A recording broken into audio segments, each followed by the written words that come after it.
was an old woman who lived in a shoe. She had so many children, she didn't know what to do. She gave them some broth without any bread, then whipped them all soundly and sent them to bed. Though poor, she still loved them and kept them well fed.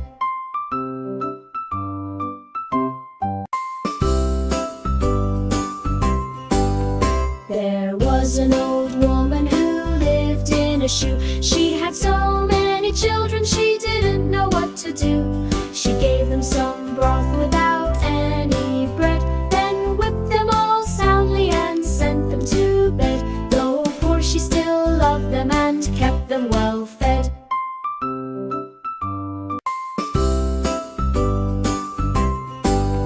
There was an old woman who lived in a shoe. She